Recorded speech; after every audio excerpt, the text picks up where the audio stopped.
Origins and some Suji reaction. This is Otto von Bismarck, a man of great ideas. Extra History Part 2 by the channel Extra Credits. Yeah. Otto von Bismarck. This is a great, great series by Extra Credits. Also, people are telling me to react to this for a long time now. I decided to react to this. Otto von Bismarck is a really smart guy who predicted apparently World War One. Obviously, if you're really smart and you can have the mind to see patterns, you can see the patterns that are rising.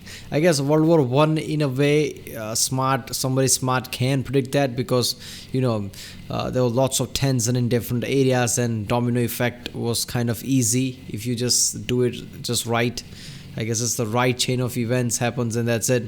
Domino effect can fall just like it did during World War One. So I guess he saw that, and he was really smart in a way that he could cram knowledge, basically read books after books and get better at anything. That's a great powerful tool, because even in some field that you have no knowledge about, you can just pile up the books and just read after read, and you can learn at I guess good enough level. So yeah. 1948, revolution swept Europe as the working class rose up to claim their freedoms from an oppressive ruling class. But as a member of that ruling class, Bismarck had some resistance to this movement. Yeah, that is something, isn't it? He opposed democracy. He liked monarchy, so yeah. He channeled his wild energy into productive avenues, gradually becoming the man of real politics that we know today. Yeah, this is gonna be a fun video. Remember people, if you like my reaction, don't forget to like and subscribe. Check out the reaction, there's a link in the description. Check out the cast world playlist like history, overly sarcastic production, oversimplified, internet story, and CGP Grey. Yeah, let's do this one. 1848. The People's Spring. Springtime of Nations. The year of revolution.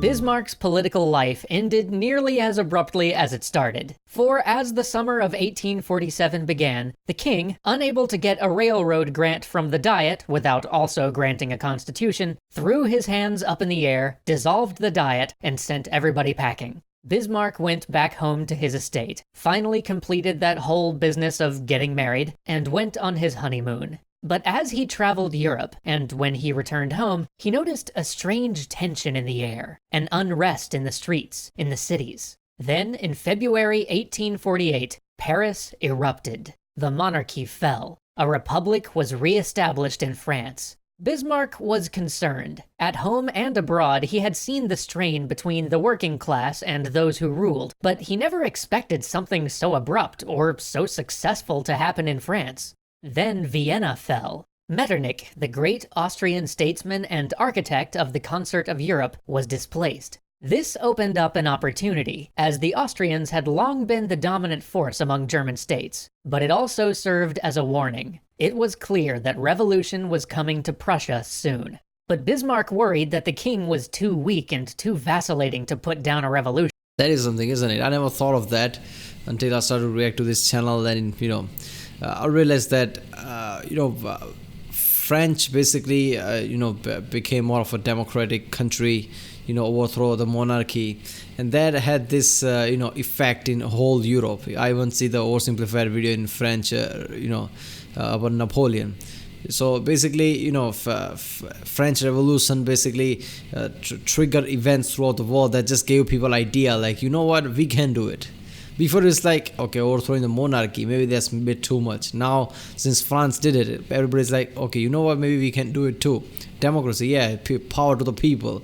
So basically, what France did fueled revolution throughout the Europe. I never thought of that, but it is kind of true, isn't it? And he was right. As word of the revolution in Vienna spread, Prussians took to the streets, and soon the king promised them a constitutional government. But as the people were celebrating their victory in Berlin, the celebration turned into a clash. Shots were fired. Government troops killed revolutionaries. Many, including Bismarck, believed that now there was no choice but to crush the revolution. The king, though, disagreed, and ordered the troops. Yeah, Otto von Bismarck is smart, sure, you can see that. And he has the foresight to see what to do, what not to do about the future. Obviously, he could predict World War One and things like that. But I guess he wasn't that smart, since he thought monarchy can be saved, since today monarchy close to doesn't even exist. Democracy was inevitable.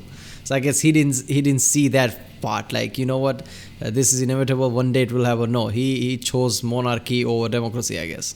Troops out of Berlin, effectively leaving himself hostage to the revolution. And then came the first of Bismarck's good-ish ideas. He raced back to his estate and organized an old-school peasant levy. Yes, in the middle of the 19th century, he tried to press his peasants into service as their feudal lord in order to put down a revolution whose stated goals were to enfranchise and empower those same peasants. With this great idea in mind, he handed them all shotguns and said, "Come on, lads, to Berlin." But just as they were storming off, one of his spoil-sport neighbors came out and told him to stop hurling a firebrand into the country, threatening to talk the peasants out of this nonsense. Bismarck politely replied, "You know that I am a quiet man, but if you do that, I shall shoot you." So with revolver in hand and four bullets in his pocket, he led his feudal levy to go liberate the king. Unfortunately, when he got to the first army camp... Yeah, that was something, isn't it? One guy like, okay, I'm gonna make sure the farmers don't do that. And he's like, yeah, I'm gonna fucking kill you, whispering in his ear. Yeah, alright.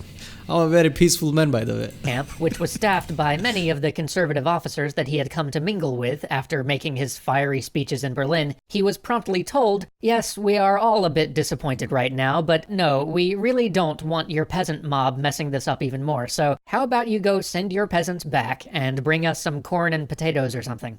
Not content to serve as mere fodder provider for the army, Otto then had his second good-ish idea. He left his estate and tried... I mean, yeah, obviously, what did he thought? Just, round up some peasants with shotguns and just go there thinking, oh, I'm going to defend monarchy, and the guards and everybody like, oh yeah, look at that, they are on our side. Really? That's not going to happen. They are like, okay, you know what, we are here. If you want to help, bring us food. I mean, obviously that's what's going to happen. I mean, they're not going to say, okay, peasants can join our rank too now. Tried to sneak into Berlin, again, with the cleverest of ruses, trimming his beard.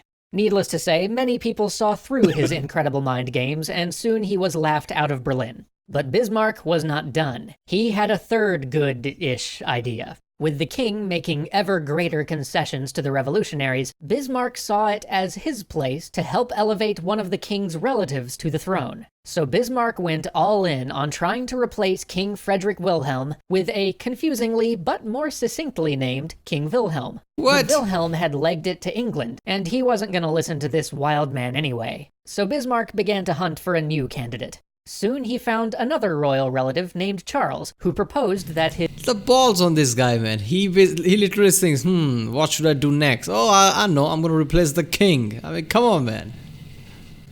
His even more confusingly named son, Frederick Wilhelm, should replace Frederick Wilhelm on the throne. This Frederick Wilhelm, or Fritz, I'm going to call him Fritz, was 6 years old. But nobody had asked Fritz's mom. I mean, they eventually did, but more as an afterthought, with Bismarck awkwardly meeting her in her servants' quarters. Not asking turned out to be a mistake, though, because Fritz's mom supported the liberals and put the kibosh on the whole thing. It would seem that Bismarck had made an enemy of the mother of this 6-year-old he hoped to put on the throne. Nonetheless, he was soon summoned for the Second Prussian Diet, which the king had ordered assembled to hammer out how to make a real parliament for Prussia. That is so dangerous what he was doing, man. If king got wind of that, he would have basically have him killed or something like that.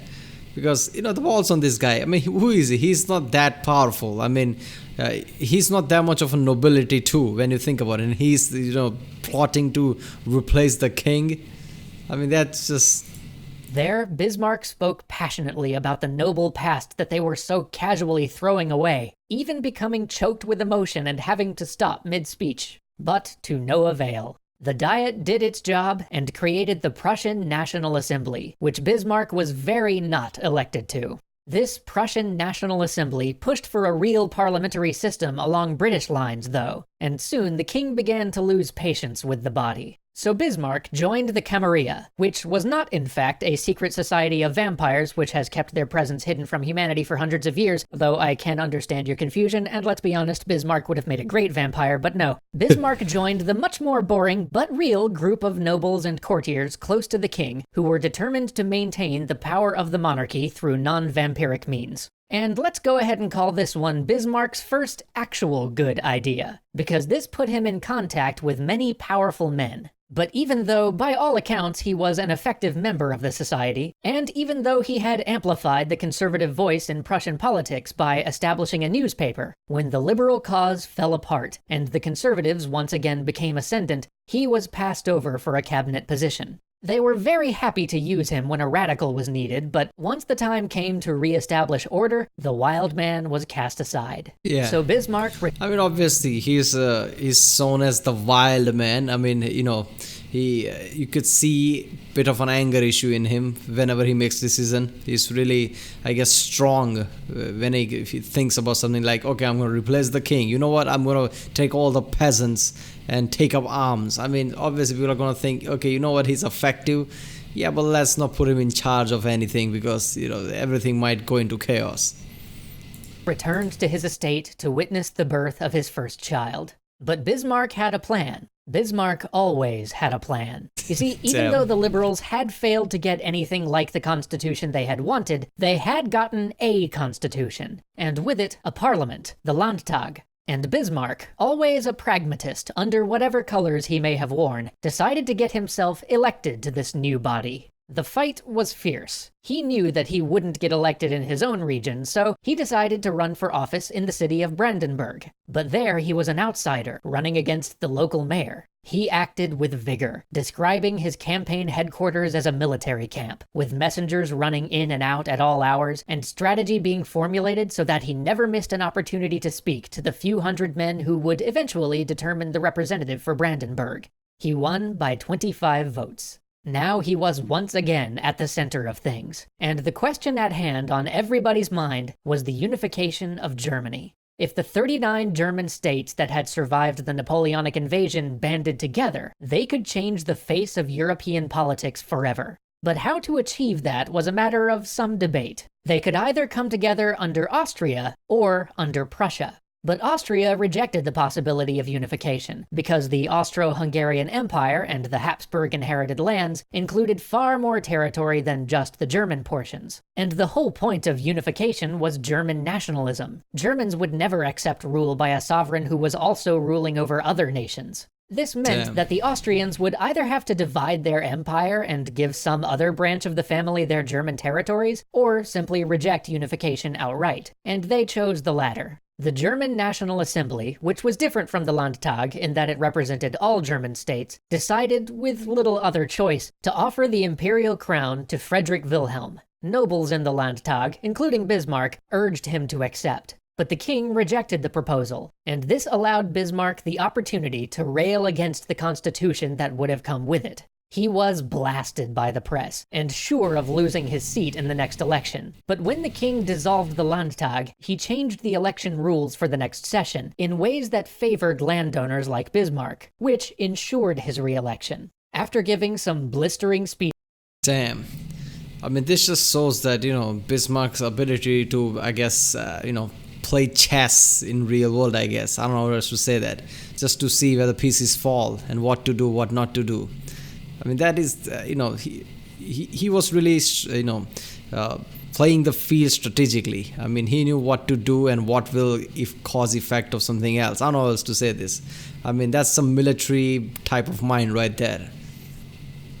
Speeches on the role of the monarchy, and some strong invectives against even the monarch's own move toward a constitutional unification, Bismarck got himself moved to the new assembly debating the question of unification. But before that could go anywhere, he got caught up in the next great conflict. The war over territory seemed to loom between Austria and Prussia, and it is here that we see the evolution of Bismarck. Because though in many ways he was and always would be a man of war, when a settlement was offered and many pushed to reject it and go to war instead, Bismarck rose and said, "It is unworthy of a great state to fight for something which does not concern its own interest. Gentlemen, show me an objective worthy of war, and I will go along with you." It is easy enough for a statesman to ride the popular wave from the comfort of his own fireside, making thunderous speeches from the rostrum, letting the public sound the trumpets of war, and leaving it to the musketeer, bleeding out his life's blood in the snowy wastes to settle whether policies end in glory or in failure.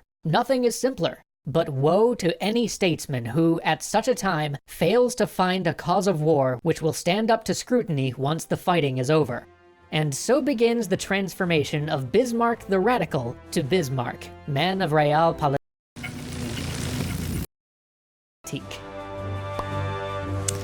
Yeah, damn, a man of great ideas.